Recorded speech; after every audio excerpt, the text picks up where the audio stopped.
What if I told you that some of the most beautiful love stories don't begin in your 20s or even your 40s but after 65? I know it might sound surprising. For decades, we've been taught to see romance as something reserved for youth, a season of life that ends once the kids are grown, the career winds down, and the mirror starts showing more gray hair than we ever imagined. Maybe you felt it yourself, or heard it whispered around you. Why bother with love at this age? Haven't you had your time? And if you do feel that quiet longing for connection, there's often an unspoken fear that people will judge you, like reaching for companionship is somehow needy or inappropriate. But here's something worth pausing to consider. Love doesn't have an expiration date. It doesn't care if you've already celebrated your 50th wedding anniversary or if you've been alone for decades. Love, in its purest form, is simply the human desire to be seen, to be valued, and to share the everyday moments that make life feel less heavy and more alive. And yet, many older adults hold back. They're worrying that opening up their hearts again will mean giving up their freedom. Maybe you're afraid that letting someone in will force you to compromise the hard-won independence you cherish, your routines, your space, your identity. You might think, I'm not willing to become half of a couple again just to avoid loneliness. If that sounds familiar, you're far from alone. I've sat with so many people, men and women in their 60s, 70s, even 80s, who quietly admit that they miss being close to someone but can't bear the thought of losing themselves in the process. But here's the hopeful truth. There is a quiet revolution happening. All over the country, people are redefining what love looks like after retirement. They're building relationships that feel more genuine, more respectful, and often more joyful than any they experienced in their younger years. Imagine this, a connection rooted not in obligation or convention, but in choice. Two people who come together because they want to, not because they feel incomplete alone. A partnership where you don't have to abandon your habits or your voice just to make someone else comfortable. Let me ask you this: what if love after 65 could be simpler, freer, and more honest? What if it didn't have to fit the old script of moving in together, merging finances, or losing yourself in someone else's expectations? Think about the possibilities. You could enjoy companionship without feeling pressured to define it by traditional milestones. You could find someone who doesn't just accept your independence but genuinely admires it. I've met people who say the relationships they've discovered later in life feel richer than anything they had in their 30s, precisely because they no longer feel the need to prove themselves. When you've lived long enough to know who you are, you can love with fewer masks and more sincerity. So as we begin this conversation, I invite you to let go of the old idea that love belongs to the young. Because maybe, just maybe, the most meaningful chapter of your story is waiting to be written right now. No matter how many birthdays you've celebrated. Stay with me, because in the next few moments, we'll explore exactly how this new way of loving works and why it might be the most fulfilling experience you've ever had. Have you ever felt lonely even when you weren't actually alone? It's something many people don't talk about, but it's more common than you'd think, especially after 65. I once met a woman named Clara. She was 71 and lived in a cozy apartment filled with photos of her children, colorful quilts draped over the couch, and the comforting smell of banana bread cooling on the counter. From the outside, her life looked warm and full. But when I asked how she was really doing, she paused, looked down, and quietly said, "I'm not alone, but I do feel invisible sometimes." That's the kind of loneliness no one warns you about. It doesn't shout, it whispers. It shows up in the quiet moments when you're eating dinner by yourself, staring at the other side of the table that used to be occupied by someone you loved.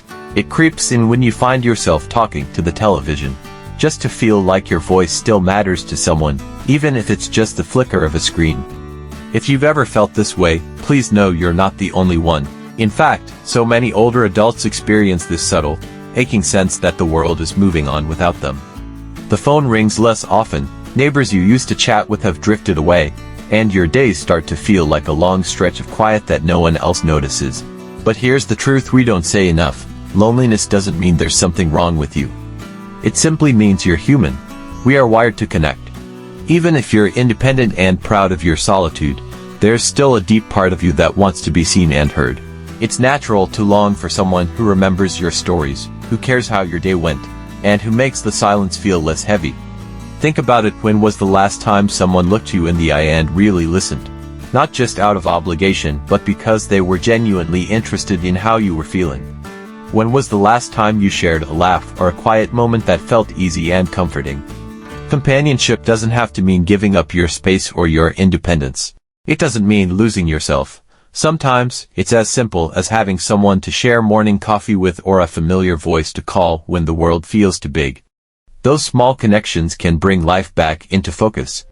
And if no one has told you this lately, you deserve that. You deserve to feel visible, to feel valued, to feel like you still matter because you absolutely do. If this message resonates with you, I invite you to stay connected here. On this channel, we talk about the things most people shy away from, like loneliness, love after retirement, and the courage it takes to start again. So if you haven't yet, consider subscribing. Just click that button below so you won't miss the conversations that remind you you're never alone in how you feel. Together, we can bring a little more understanding, warmth, and connection into the parts of life that too often go unnoticed. And maybe, just maybe, you'll find a story or a spark here that makes your own days feel a little brighter. Let's be honest, starting something new later in life can feel a lot like standing at the edge of a cliff. You look down and wonder if you really have the courage to jump again. I've heard this fear from so many people over the years. Take Alan, for example. He was 73 when I met him, and he'd been widowed for over a decade. Every morning, he still poured 2 cups of coffee out of habit. He still slept on his side of the bed. He told me, with a voice that trembled just a little, "I feel like I'd be betraying her if I let myself care for someone new." If you've ever felt that way, please know it's completely human. Grief has its own timeline. For some, it never really goes away, it just softens around the edges. But even beyond grief, there's another feeling that keeps people from trying again: plain old exhaustion. I remember a woman who once told me, "I'm too old for games," and she meant it.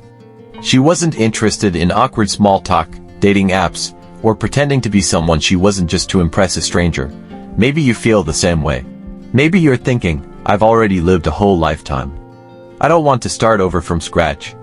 But here's something worth considering. Love after 65 doesn't have to look or feel like it did when you were younger. You're not some blank slate trying to figure out who you are while building a life from the ground up. You already have a life, a rich, layered, beautifully imperfect life, full of memories, values, and hard-won lessons. Inviting someone in now isn't starting over, it's more like opening the door and saying, "Come join me here, where I already feel at home." You don't need to reinvent yourself or hide the wrinkles and scars that tell your story. You don't have to pretend you haven't been shaped by the years you've lived. In fact, that's what makes this kind of love so extraordinary. Because by this point in life, you often have something you didn't have back then: clarity. You know what you value and what you absolutely won't compromise. You've learned where your boundaries are and you're finally comfortable holding them. You can say, "This is who I am, and this is the space I need to feel safe." And when you share that honestly, you create the possibility for a connection rooted in respect instead of fear. There's also a kind of gratitude that can only come with time. When you've lost someone or spent years on your own, you start to understand that every shared moment is precious. Even a simple afternoon walk or a quiet dinner can feel like a small gift. So if the idea of starting something new feels overwhelming, try to reframe it. You're not leaping into the unknown without a parachute. You're simply letting another person walk beside you on a path you've already cleared. And if you feel that pull, that little voice that says you're ready to share your life again, trust that it doesn't mean you're leaving the past behind. It means you're honoring all that came before while still believing there's more ahead. Sometimes, that's the bravest thing you can do. When you picture companionship after 65, what comes to mind? Maybe it's the old model we were all taught: moving in together, blending bank accounts, learning to share a bathroom again, compromising daily routines. For a long time, that was the default script. If you loved someone, you made your lives merge in every way. But what if that's not the only way? What if there's a more spacious, respectful path, one that honors your independence while still giving you the closeness you crave? I met a couple once, Diane and Peter, both in their late 60s, both wonderfully content with their own lives. They'd been together for 6 years, but instead of moving in, they each kept their own homes. Diane told me, laughing, "We don't need to share a bathroom to love each other." And you could see it in their eyes. This wasn't avoidance. It was intention. They saw each other 3 or 4 times a week. They traveled together. They called every evening to say goodnight.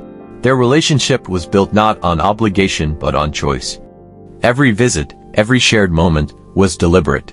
It makes me wonder, what if we stopped thinking that commitment has to mean surrendering our personal space? What if, instead, we allowed ourselves to ask, what does closeness mean to me, right now, at this stage of my life?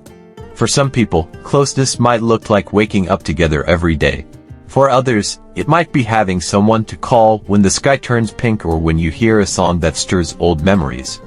I remember Helen, who was 69 when she retired from her job as a school librarian.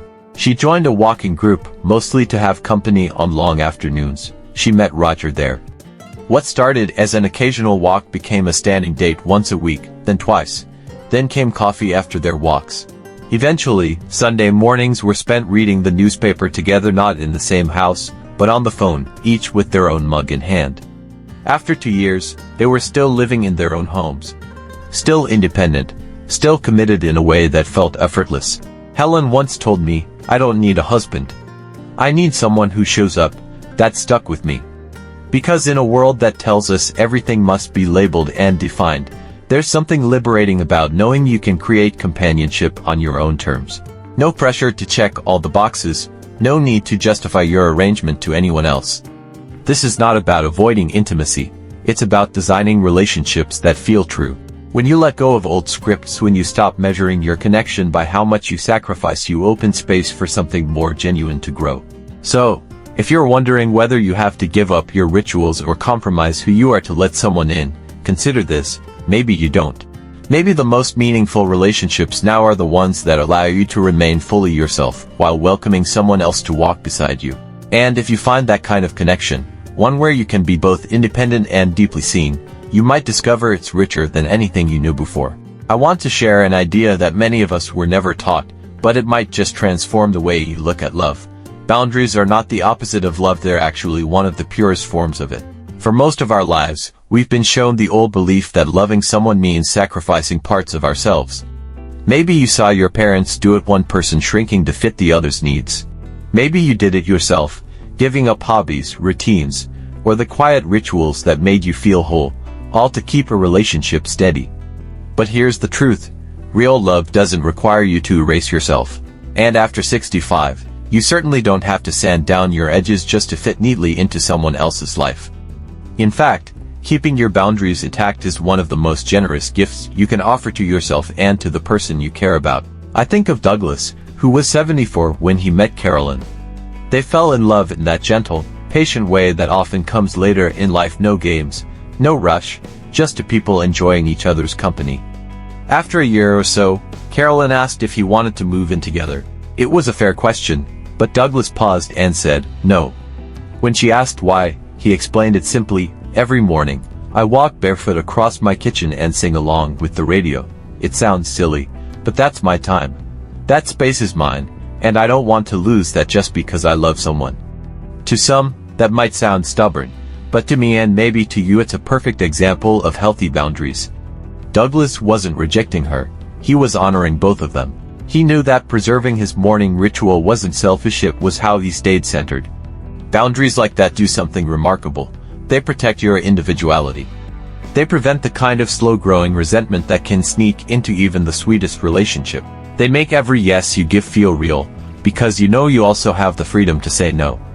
And think about it, how many times in the past did you say yes out of guilt or fear of disappointing someone? How often did you compromise not because you truly wanted to, but because you felt you had to? After 65, you've earned the right to be clear about what you need. You've spent decades learning who you are, what matters, and what you can't surrender.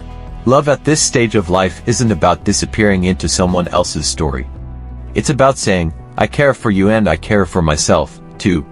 When you hold your boundaries with kindness and clarity, you create a relationship built on trust and respect. You show up as your whole self, and you invite the other person to do the same. There's nothing more beautiful than that. So if you've ever worried that keeping your own space or protecting your rituals means you aren't open to love, I hope you'll reconsider. Healthy boundaries don't push love away, they make it possible. They allow you to stay fully you while still making room for someone else to belong by your side. And maybe that's what real connection looks like, two people standing side by side, complete on their own, choosing each other not out of need or obligation, but out of the simple joy of being together. Have you ever noticed that some of the most meaningful connections in life don't come with a clear title? They're not defined by the labels we so often feel pressured to use: boyfriend, girlfriend, partner, spouse.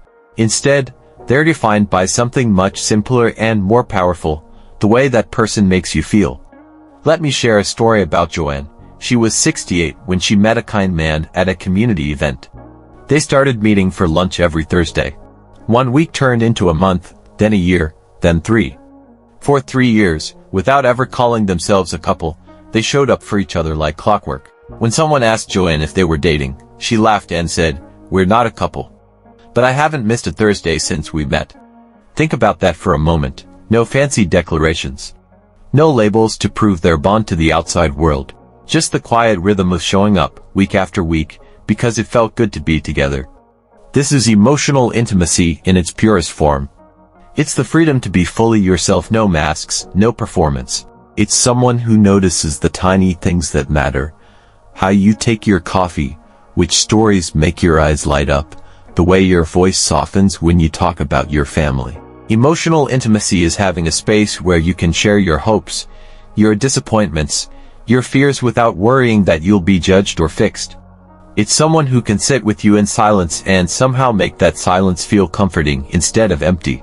I think many of us have spent years believing that love only counts if it fits inside a box, that it needs a name or a milestone to be real. But the truth is, the deepest connections often defy those boxes entirely. They're not measured by rings, shared bank accounts, or matching last names. They're measured by presence, by trust, by the simple relief of knowing someone understands you exactly as you are.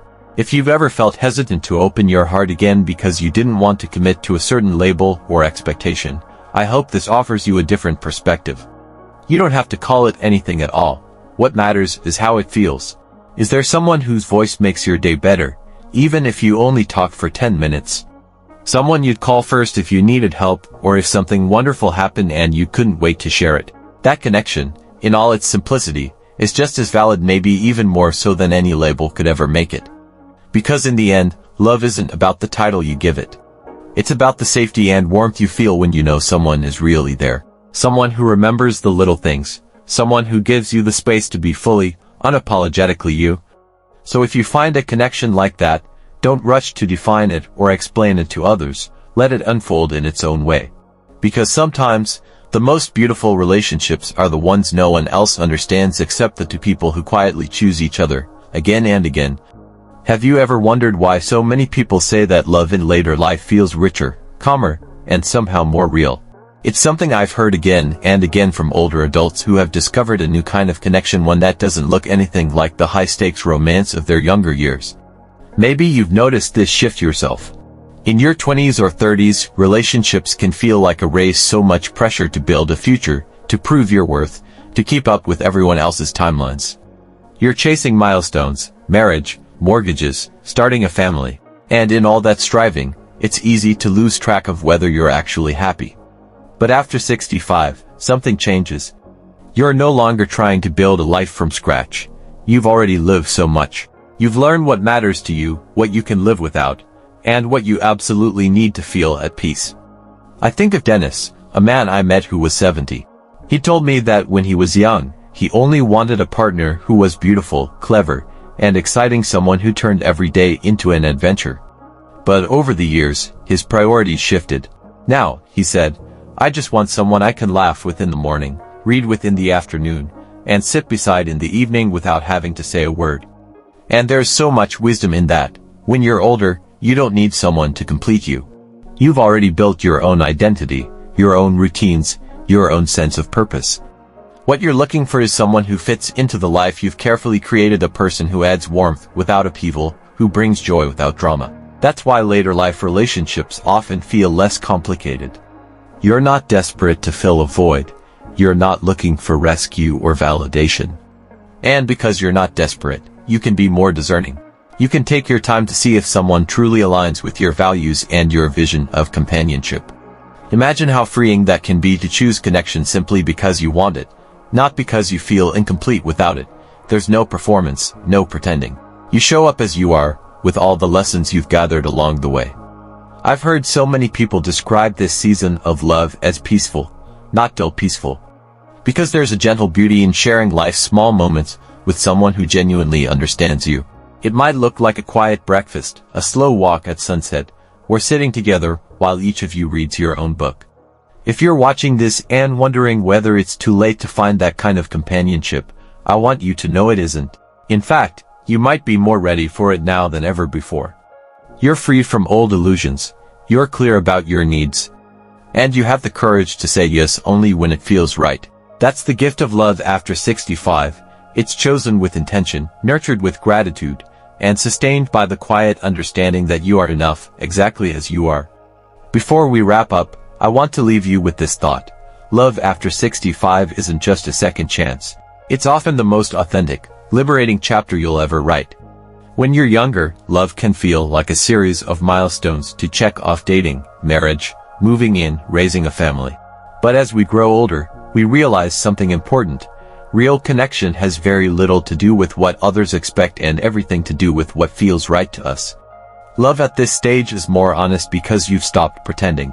It's more deliberate because you've learned to choose carefully.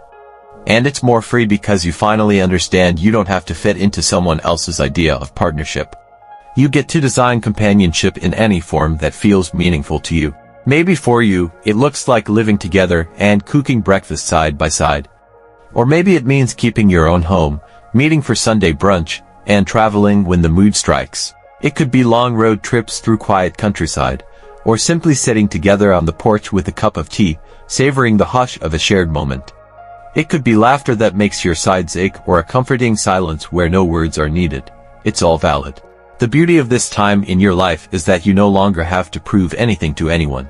If you've been carrying the weight of other people's expectations, what your children, your friends, or your community think love should look like, I invite you to set that burden down for a moment. Close your eyes and ask yourself, what do I truly need right now? Maybe it's a partner who respects your independence. Maybe it's someone to hold your hand when life gets uncertain. Or maybe it's simply the freedom to decide, day by day, what feels right. You are allowed to want connection. You're allowed to want affection and intimacy, even if the world tells you it's too late. Because here's the truth, it is never too late to find something real. If any part of this message resonated with you today, I'd love to hear from you. In the comments, share what love without compromise looks like for you. Is it living together or apart? Is it a quiet companionship or a vibrant partnership full of adventure? Your story might inspire someone else to believe that connection is still possible. And if you found value in this conversation, I invite you to subscribe to this channel. Here, we talk about the things most people are too shy to discuss: aging, love, purpose, and the courage it takes to live true to yourself, no matter what season of life you're in. Hit that subscribe button and turn on notifications, so you'll always know when a new video is waiting for you. And remember, whether you're 65 or 95, the next chapter of your life can be the most meaningful yet. It starts with one small decision: to stay open, to believe again, and to let love, in whatever form you choose, find its way to you.